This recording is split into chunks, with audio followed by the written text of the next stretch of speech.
A middle-aged woman in a business suit sits in a courtroom, her face showing little emotion as she faces judgment. But behind that composed exterior lies one of the most devastating cases of obsession the music industry has ever witnessed. Welcome to GBRLIFE Transmissions. I'm your host, Caitlin. You're listening to GBRLIFE of Crimes, where we explore not just what happened in crimes committed by women, but why it happened, and the psychology behind them.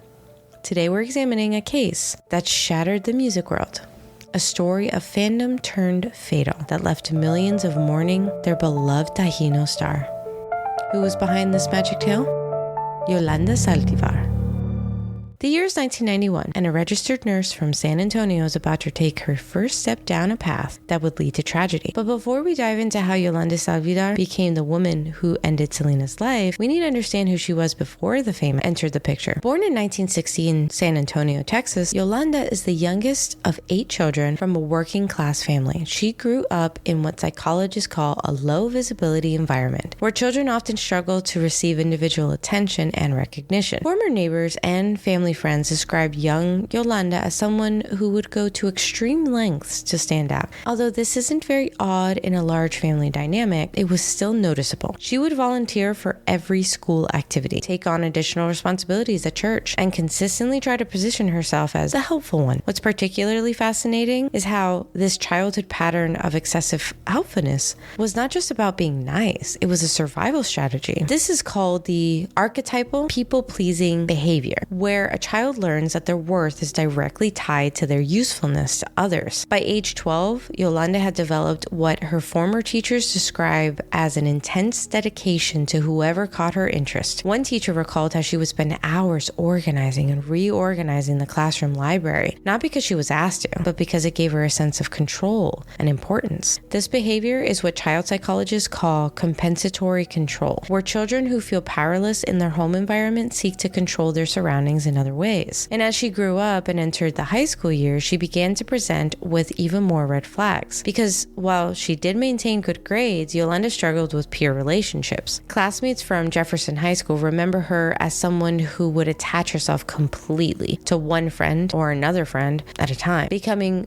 almost suffocating in her attention. This pattern would develop what is called an anxious attachment style, where early experiences of feeling overlooked or undervalued would lead to intense, often overwhelming relationships. This is where it gets really interesting. Yolanda's choice of career after high school was nursing, and this wasn't random. Former classmates recall her being drawn to the medical profession after spending time caring for her elderly father. The power dynamic of a caregiver and patient satisfied what psychologists call a need for perceived indispensability, a trait that would later manifest in her relationship with Selena. During her nursing training at the University of Texas, instructors noted her exceptional attention to detail, but also her difficulty with criticism.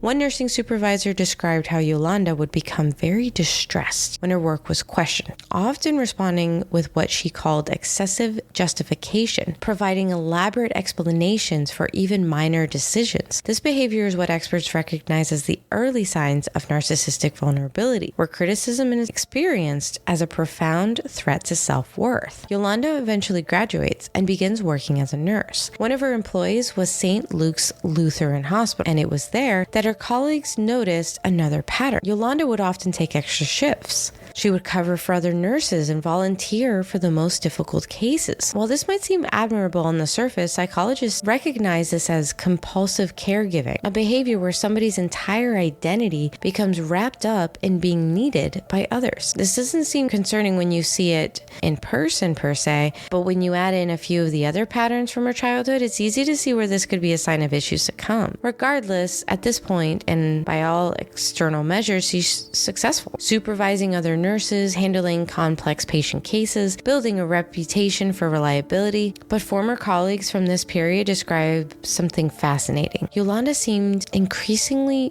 restless, as if she was searching for something bigger. Then comes the moment that everything would change. Yolanda attends Selena's concert with her niece. Former friends recall how she became instantly captivated, not just by the music, but by what Selena represented. This is a classic example of identity transference, where somebody finds a new focus for their intense need to be needed. Yolanda's nursing background becomes very significant. Remember those traits we discussed earlier? The compulsive caregiving, the need to be indispensable. Watch how they transform. Within weeks of the concert, Yolanda begins calling Selena's father, Abraham, repeatedly about starting a fan club. A former coworker remembers her saying, "If I can manage an entire nursing unit, I can manage a fan club." This is what psychologists call competency displacement, taking skills from one area of life and using them to gain control in another. Just as she had become a nurse who would work extra shifts and know every detail of patients' needs and was a perfect nurse in every possible way, she could become a fan club president who worked tirelessly and knew every detail of Selena's career. The transition period itself is fascinating. Hospital records also show Yolanda gradually reducing her nursing shifts, while phone records reveal increasing calls to Selena's management team. Former nursing colleagues report that she began wearing Selena-style clothing to work and play Taino music during her shifts. This behavior represents what is called identity absorption, where somebody begins to lose their identity in favor of one connected to their obsession. By early 1992, Yolanda had received her first goal, official recognition as the fan club president. But her nursing background influences her approach to this as well, because just as she maintained meticulous patient records, she kept detailed files on every fan club member. She made herself essential to patient care as a nurse and now as a fan club president. She began making herself indispensable to Selena's entire operation. One particularly telling incident occurs in late 1992 when a fan club event faces logistical problems. Yolanda stays up for 48 hours straight organizing details, reminiscent of the double shift she pulled as a nurse. A former fan club volunteer remembers her saying, "This isn't just a fan club, this is my life's mission," or what psychologists would call a purpose fixation, when somebody transfers their entire sense of professional identity into a new role. And her statement was big enough to be concerning, or at least noticed, but the real psychological red flags started to appear in 1993. Yes, it does get worse. Just as she needed to be the most dedicated nurse, Yolanda begins showing signs of what experts call exclusivity-seeking behavior. What this means is she starts gradually pushing away other fan club members or officers and centralizing control, making herself the only point of contact for important decisions. This mirrors the way she had sometimes clashed with other nurses who she felt threatened her position as the most reliable staff member. By 1994, when Selena's family offers her the position managing the boutiques, we see the culmination of this transformation. Yolanda completely leaves nursing, a profession she spent years building, to work full-time in Selena's world. This wasn't just a career change. This was somebody who found a new patient, but this time it was an entire empire that she could make dependent on just her. The parallel between her nursing career and her role in Selena's life becomes eerily clear. In both cases, Yolanda positioned herself as the ultimate caregiver, the one who would work the longest hours, know the most details, and be the most dedicated. But there's a crucial difference between nursing and this whole new world. Nursing had built-in professional boundaries. Her role with Selena had none. So when financial discrepancies began to surface in early 1995, we see a classic pattern of narcissistic injury, the threat of exposure, of her losing her position in Selena's life. It created what you could call a pressure cooker.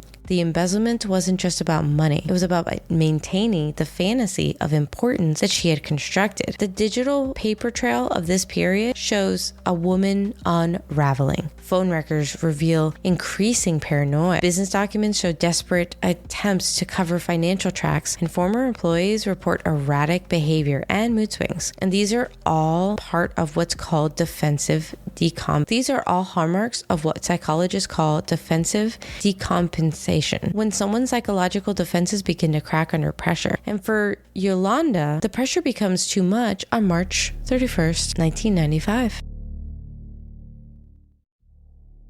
At a Days Inn Corpus Christi, the world found out about Yolanda and her narcissistic rage explosion. And it started when Selena confronted Yolanda about the missing records. It wasn't just about the documents, it was about Yolanda's entire constructed reality crumbling and being told to her face that her idol knew all of her lies. So Yolanda couldn't take it any longer. She showed Selena her true identity. In that moment, Yolanda wasn't just aiming at Selena, she was aiming at the destruction of her own carefully crafted world. And so a life was taken when another's was revealed. Then came the aftermath. When Yolanda's carefully constructed world began to unravel, and with it a trail of evidence that would reveal not a crime of passion. This was calculated. Let's examine the evidence that prosecutors say painted a clear picture of premeditation. First, there's the weapon. She got it weeks before the incident. Former colleagues testified she had never shown any interest in something like it before, but all of a sudden here she was with one. It's called preparation behavior. She took concrete steps towards a violent act while maintaining normal daily routines. And the timeline becomes even more damning. Records show that in the days leading up, Yolanda moved significant amount of money between accounts, made several calls to ranges in San Antonio, and transferred documents from the boutique to her own possession. And most tellingly, she checked into the Days Inn under a false name.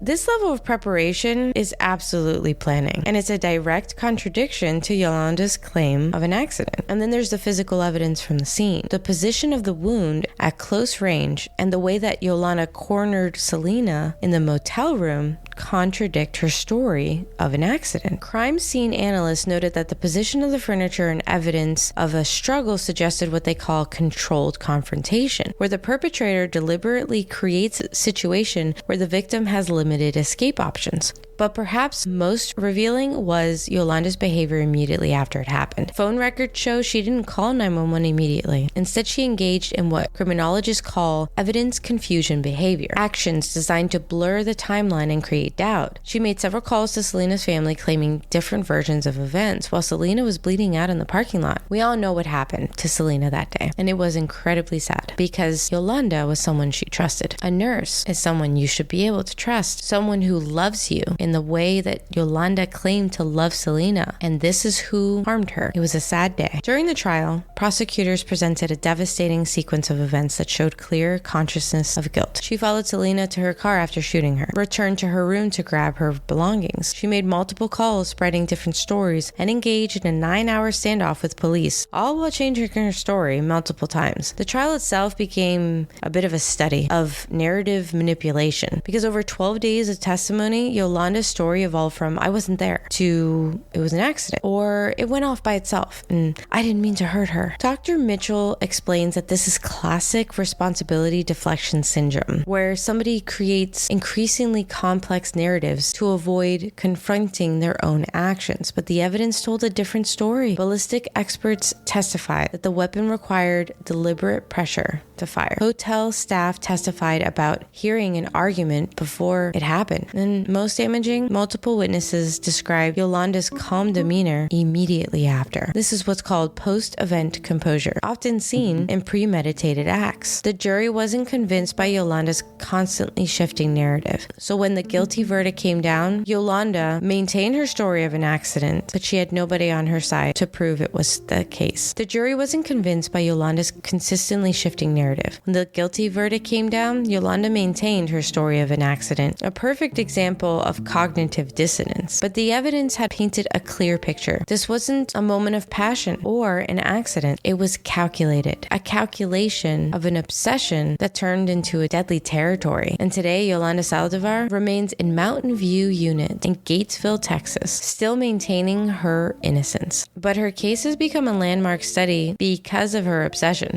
It raises crucial questions about fan culture, about the thin line between dedication and destruction, about how someone can become so enmeshed in another person's life that they would rather end it rather than lose their place in it. What makes this case particularly relevant today is how it foreshadowed our current celebrity-obsessed culture. We have social media, instant access, and the psychological patterns Yolanda displayed, the need for proximity, the blurring of boundaries, the dangerous fusion of identity identity with fandom, this has become more prevalent today, not better. This case also forces us to confront uncomfortable truths about trust and betrayal in professional relationships. How do we recognize when dedication crosses into obsession? When does loyalty become dangerous? These are questions that remain relevant, not just in the entertainment industry, but in any situation where power, admiration, and identity becomes intertwined.